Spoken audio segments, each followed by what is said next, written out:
Sveiki! Šiandien parodysiu, kaip galima sukurti savo tokį ledo tekstą. Taigi, pradedam, pasirenkam naują lapelį ir rašom savo norimą tekstą, bet teksto šriftas tegul būna kuo stambesnis. Dabar ten, kur yra pas mus tekstas šitas va, tai padarom į rasterize tip, kad gerai, dabar pažymėm šitą tekstą į šitą foną, tai laikom ant Shift ir spaudžiam Ctrl E arba N Layer, Merge Layer. Gerai, dabar einame į Filter, Pixelite ir Crystallize ir nustatom ant 6. Spaudžiam OK. Taigi, dabar pasirenkam Magic Wand Tool ir paspaudžiam ant fono, kad viską pažymėtum. O mums dabar reikia, kad būtų tik tai pažymėtas tekstas, tai dabar einam į Select ir Inverse ir pas mus dabar yra pažymėtas tas tekstas.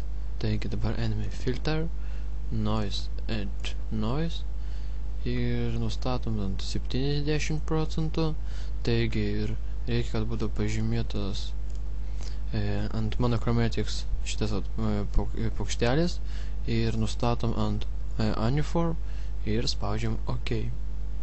Gerai, dabar einam į Filter, Blur ir Gaussian Blur ir šičia nustatom ant 1,0 pikselių. Spaudžiam OK. Dabar jau galim eiti į Select ir Deselect ir dabar einam į Image, Adjustments ir Invert arba spaudžiam Ctrl I. Taigi, gerai, dabar einam į Image, Adjustments ir Curves ir šičia jau nustatot patys šitas tokias linijas.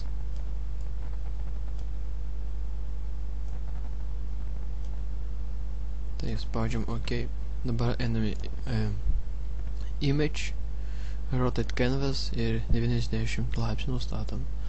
Taigi dabar einame į Filter, Stylize ir Wind ir nustatom, kad spinduliai eitų į dešinę pusę. Taigi spaudžiam OK.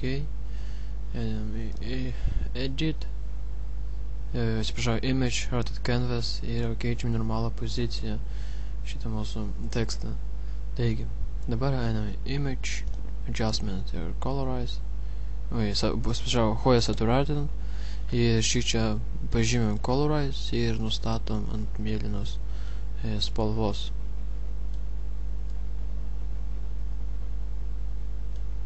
Taigi spaudžiam OK.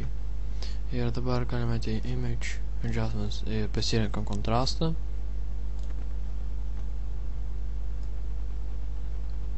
Čia nustato savo nuožiūrą. Taigi spaudžiam OK. Ir dar gali tokį padėti kaip efektą, tai pasirinkiam paprastą brušą ir čia patys fantazijuojam.